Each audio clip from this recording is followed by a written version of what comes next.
Hello and welcome to the Daily Mill for Monday the 28th of March 2022. Actually got some stories to tell you about today, so which is nice. International break still going. A few more days of that. Northern Ireland play tomorrow on Tuesday, so we may have another Millwall International Lion to report. But today we do have some news, and we're going to start off with this from news@den.co.uk. Millwall appear to have a favourable running for the end of season tournament race. Does Lions manager agree? Mill appear to have a favourable running on paper, but Lions boss Gary is not paying any attention to that. The Lions are 4 points off 6, and 6 of their last 8 games of the season are against sides currently below them in the league. Yes, but are they at home or away? Because if you saw Saturday's, was it Saturday or Friday? Might have been Saturday's video on the Daily Millwall. I brought to you the story from the South London Press, where they spoke to different journalists from each of the contenders for the end of season tournament, and they discussed their team's chances. And what we discovered was Sheffield United have 5 out of 8 home games, and Coventry have 6 out of 8 away games, or maybe it's 5. So you've got to think Sheffield United are bang on gonna get in there with that. Also remarkably, Sheffield United have played QPR twice, home and away, which is weird when there's like less than 10 games left in the season, but it is what it is. But so I think that's going to be a bigger factor in terms of home and away games, rather than which side you're playing. Are they above you in the league or below you in the league? Mill ended Huddersfield's 17 match unbeaten streak, but then lost to Stoke City. Exactly, because one was at home, and the Mill crowd helped out the team to beat Huddersfield. It was a pretty decent game. I watched it on Sky Sports. I didn't go to the game, but then we lost to Stoke City, yeah, because that was an away game, and our away form isn't all that. We didn't have a shot at Blackburn, and we lost the 2 set-piece goals against Stoke. So that needs to improve, to be honest with you. I don't think it matters who you play, Rowett told News@Den. We beat Huddersfield on Wednesday, we lost to Stoke and below us on Saturday. I genuinely don't think it matters. But what I would say is we've got a set of games coming up. There are a lot are against teams below us in the table, apart from Luton and Bournemouth. It doesn't make it any easier. It just means that if we can go and get a result in the next game, psychologically, it puts us in a position where at least the players should be chomping at the bit and ready to go. Like I've said, we'll give it everything we've got. We'll try and embrace any sort of expectation and see if we can put some big performances in again. The Millwall squad got a short break last week before returning to training last Thursday and Friday. Rowett added, "It will give us a chance to review where we're at and what we need to do to be better or more consistent.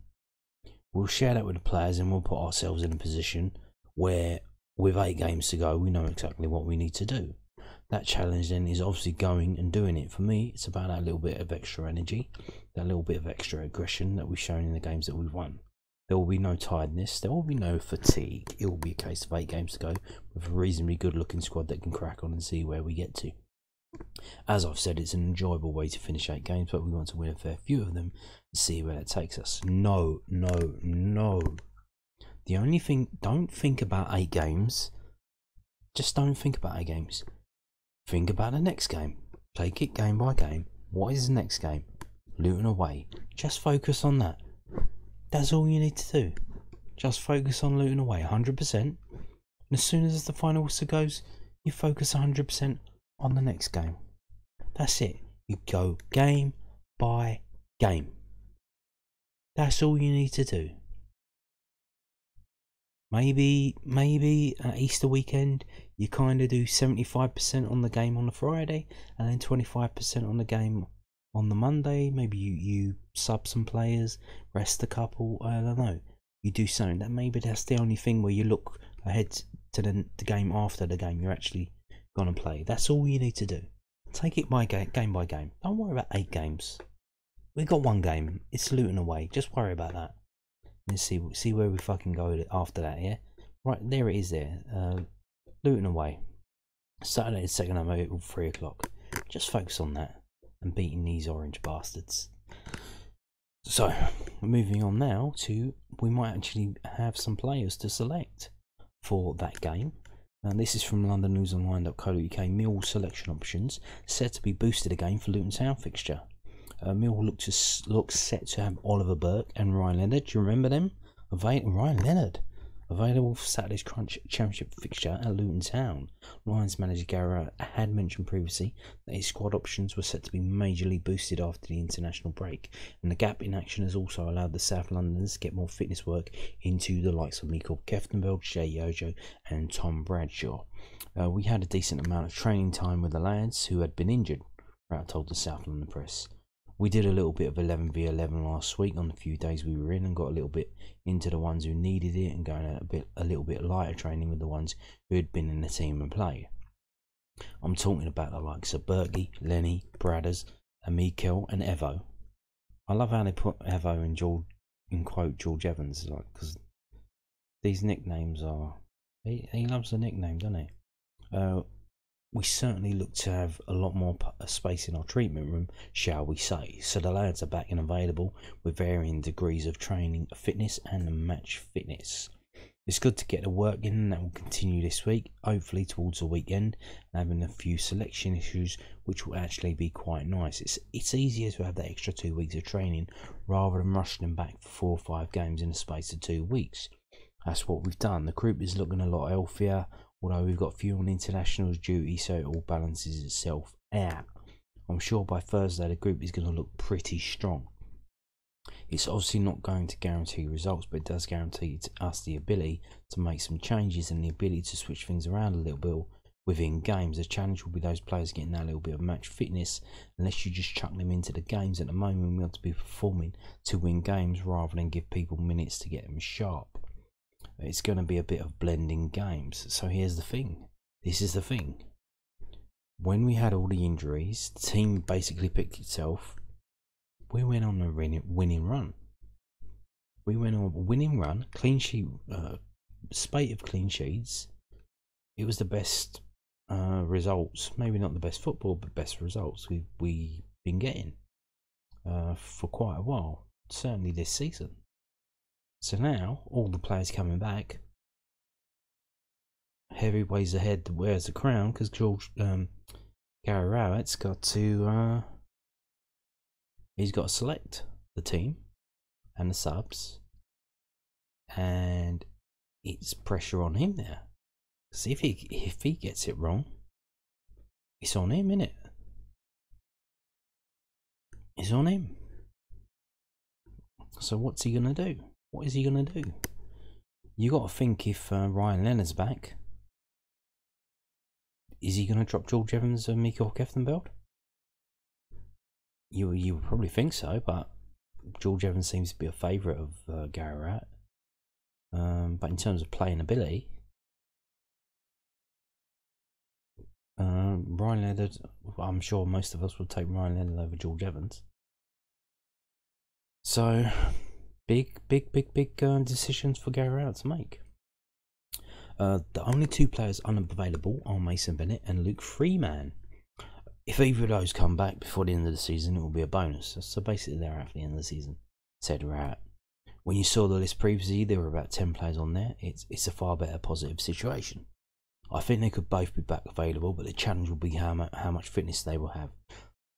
We'll assess that as we go along. I've almost ruled them 2 out for the season, but it doesn't mean they're going to be back. Well, what do you mean by ruled them out for the season? You ruled them out for after the Bournemouth game, which is our last scheduled game of the season. What about if we have a couple of games after that, maybe 3 games after that? Will they be fit for that? Maybe. We're at such a stage where if you've got 2 games to go, unless you need to, then you don't want to be chucking players in who haven't played for quite a long time. With 8 or 9 games, you can build that in. It just makes it more ambitious to get them back involved when you've hopefully got a relatively fully fit squad. So there you go. There's Gary speaking about the fixtures that we have left and the fit and healthy players that we have available for those fixtures. So we're going to move on now to this from SkySports.com. It's a championship team of the month for March. Now, why am I showing you this? Well, I'm showing you this because Murray Wallace is in it.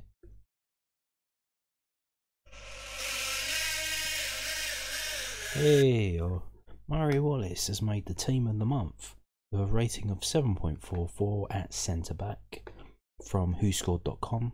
That's the website I show you every Sunday or every post-match analysis of statistics. And there you go. Let's see what they say. Where are we at? Centre back Murray Wallace, Millwall, 7.44 rating with a WhoScored rating of 7.44. Millwall's Murray Wallace partners Hellick at the art of defence. The Lions shipped just 2 goals in March, with Wallace vital in repelling any aerial attack, having won 22 headed battles, the 8th most in the division, to nail down his place in the team. Fantastic, absolutely superb, amazing Murray Wallace. To be honest, yeah, I've said this before. If you've seen my videos, he's my choice for player of the season. Unless, well, I don't know if anyone could do anything to maybe Bart, because Bart's not that far behind it. But he's won it two times in a row, and I'm likely looking for someone else. And Murray Wallace has been absolutely fantastic. He's come on leaps and bounds. He's doing very well. He's scoring goals as well. He's doing tricks and cry turns and doing all sorts. It's fantastic to see the player that he's become from his humble beginnings, because you didn't expect much from him, and that's the kind of Millwall story. We buy these players from places like Scunthorpe and stuff like that, and we don't think much of them. They're here for a season or two, and they start to grow. They start to improve, and they start to become fan favourites. And I think maybe the only one who can dissuade me from voting for Murray Wallace for player of the season is if Bart makes some wonder saves to win us some games, maybe a penalty save or two. And then you're probably just going to have to vote for Bart. And maybe some clean sheets that help us win games 1-0, with Bart being a star man. Maybe that will tip it towards Bart, and you can't ignore it, even though I kind of want to, because he's won it 2 times in a row now.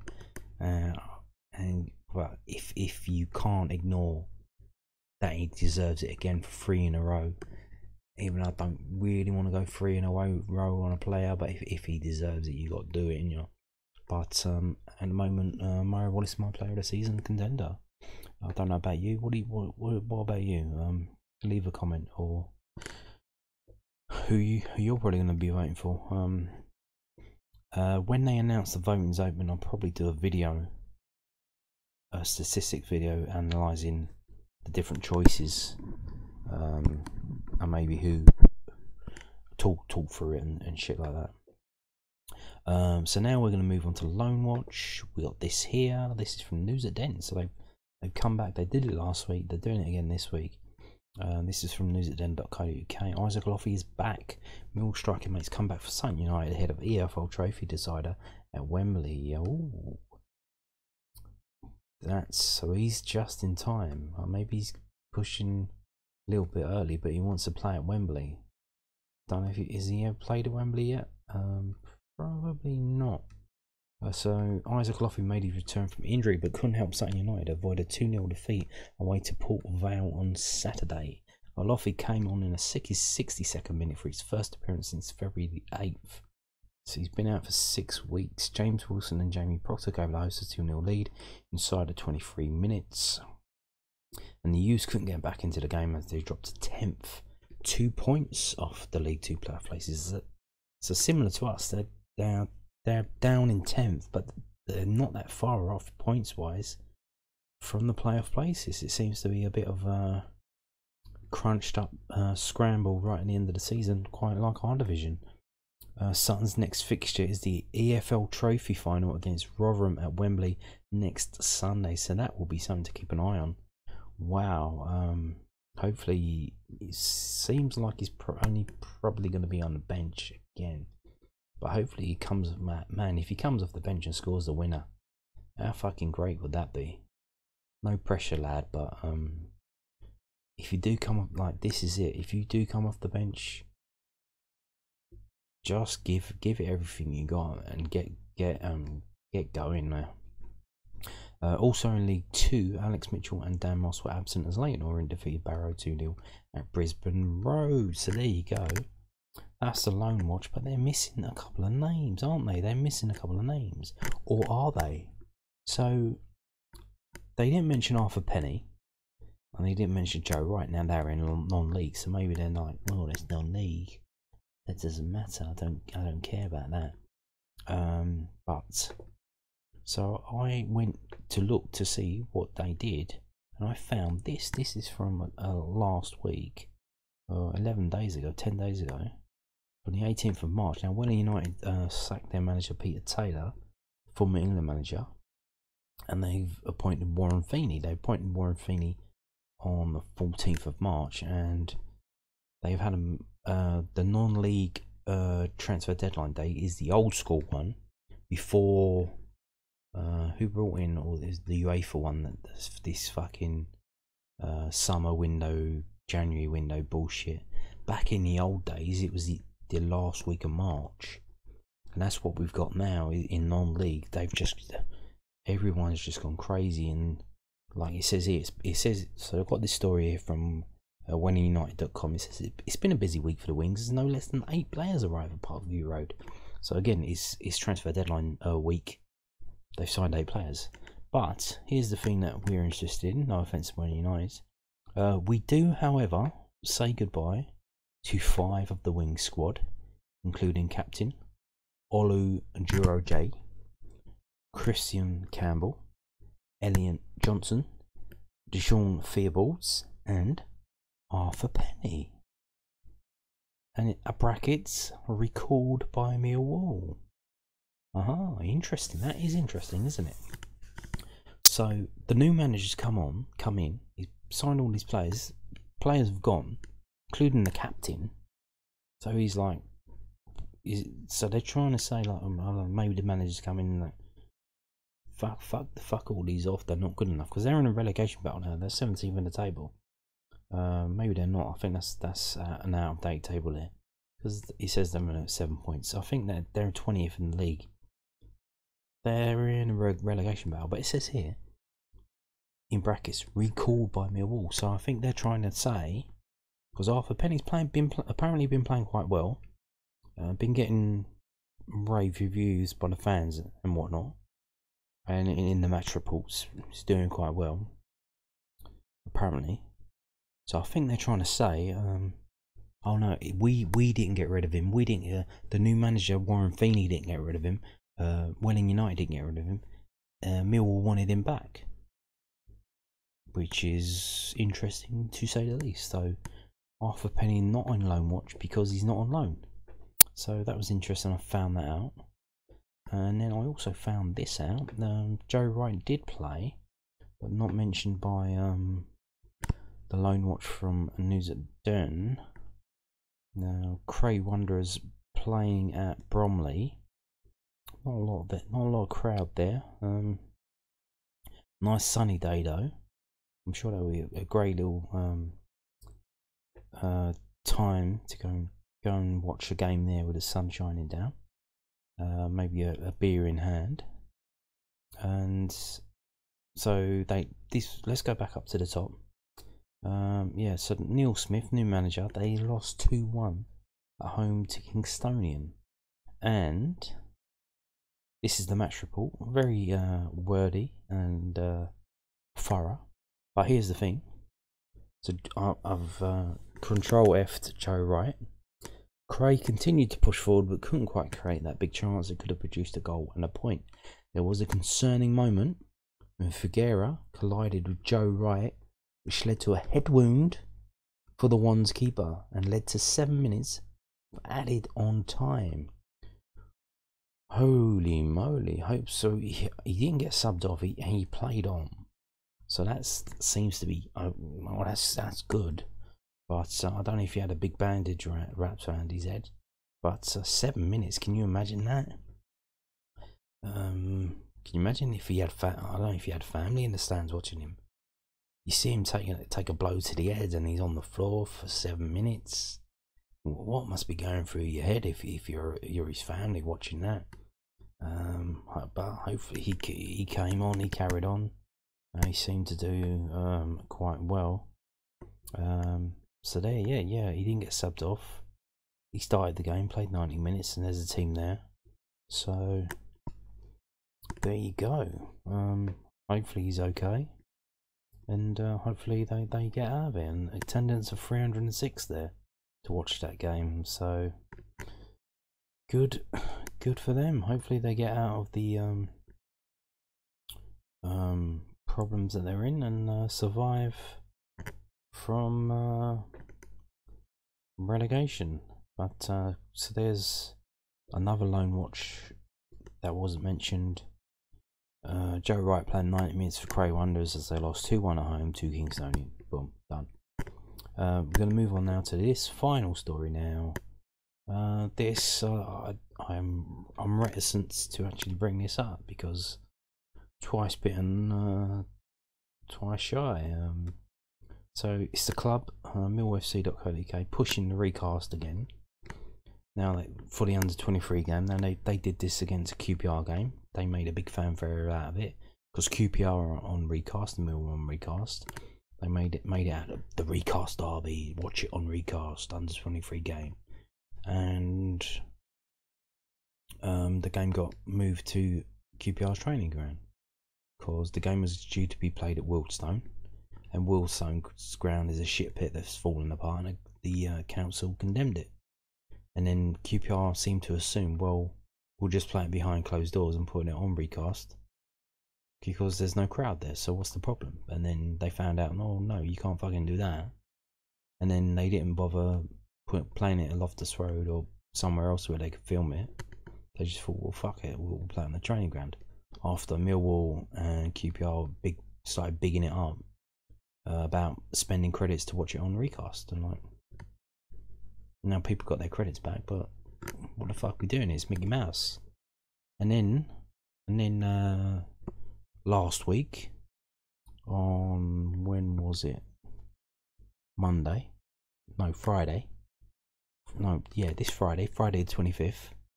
We were supposed to be playing Colchester at the Den. They moved all the games to the Den because they were going to film them, put them on live on recast. And lastminute.com, I wake up and I find out on the fucking day, Friday, oh, the game's been postponed. Are you fucking kidding me? So that's 2 times in a row now. They fucked us around.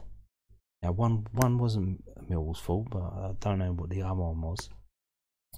Maybe it was Millwall's fault, maybe it was Colchester's fault, but we're sitting here like fucking plums, being told it's gonna be on recast. We get to watch it, and then they fuck us around and move it at the last minute. So here we go again. 3rd time's a charm. Now take this with a pinch of salt, as I've just explained.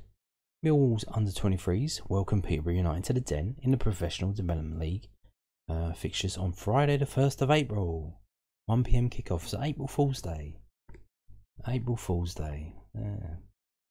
Wonder if this is like another big massive joke and they're going to tell us on the day that they're going to fuck us over again.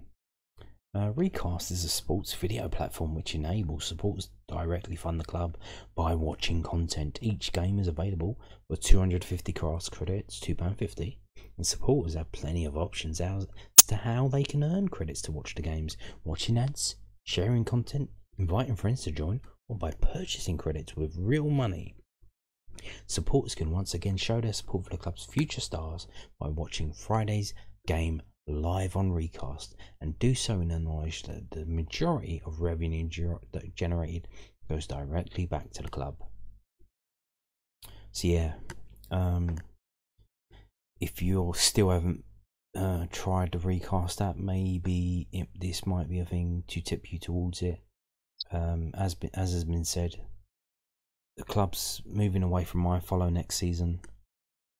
We're assuming that Recast is the one that's going to be taking over.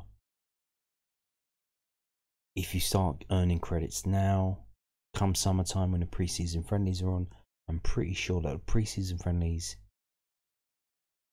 will be shown on Recast. Now, our last friendly of the season is usually on a Saturday at 3 o'clock. If they want to show it live on Recast, I'm pretty sure it can't be on Saturday at 3 o'clock. So they might have to think about that, or maybe they won't, because they'll be selling tickets to it. So I imagine they want to sell as many tickets as they can. So maybe they won't show it live on Recast. Maybe they'll do away games if the opposition club lets them bring their equipment and set it all up, and they can use it. Maybe at Dartford, obviously some grounds are better than others. Some non-league grounds probably you wouldn't be able to do that. There's nowhere for you to film properly. I mean, I'm thinking of Fisher's ground. There's nowhere at Fisher to film properly. Darlajam you could probably do. But yeah, so we'll see how that goes. But yeah, Friday the 1st of April, 1 PM. And this match is at the Den as well, by the way. And you can actually go to the game rather than just watch it on Recast if you wanted to do that. It costs you £5 to go to the game. They don't tell you here that tickets are on sale. Oh, it says here.